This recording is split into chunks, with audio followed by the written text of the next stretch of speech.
rubbish could reduce the cost of a home by up to 12%. That's according to a report commissioned by environmental campaigners Keep Britain Tidy. Well, joining us to discuss this is Douglas Haig, who's the Vice Chairman of the Residential Landlords Association Wales and owns James Douglas Sales and Lettings. That's in Cardiff. Good evening to you. Evening. Does it really affect the value of your property if the surrounding area is full of rubbish? Yeah, I mean, I think there's two sides to it. There's the initial impact of when one goes down the street and sees rubbish outside and just on the street, but also I think Councillor Davies was also talking about how frontages look in properties, and very often we buy with our hearts initially, unless it's an investment, in which case many other things are often taken into account.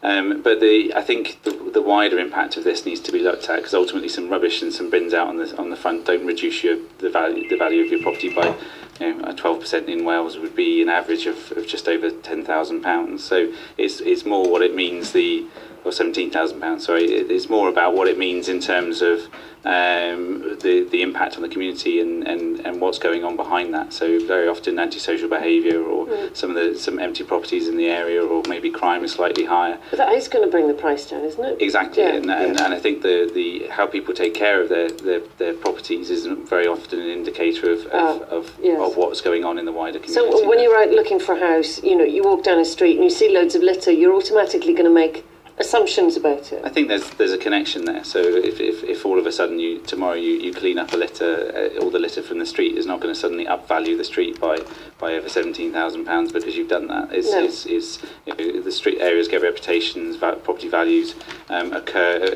hit a certain value over a period of time. Yeah. But it would be a good idea to clean the litter up. Absolutely. It's the starting point of things, and as well as other schemes as well. And I think what Councillor Davies is doing is certainly going to help his area. Yeah. So what are you doing?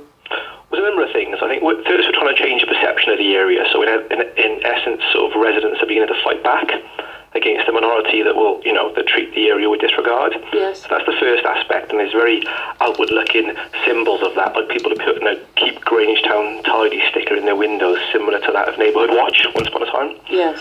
And then we've got the litter days, so where we get the community together, we go out and we litter pick, and we try and give out sort of educational literature to those that we spot and see, issues, whether it be their frontage or whatever it may be.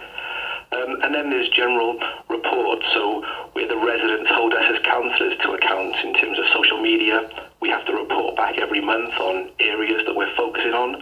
So we're trying to do a holistic approach really between the council, the community, in terms of partnerships approach to the issue.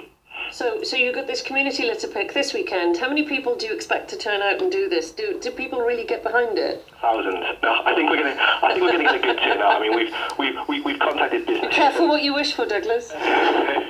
We've also got things like some of the businesses coming out. We've got some of the unfortunately the Cardiff Devils are away that weekend, but they would have come out.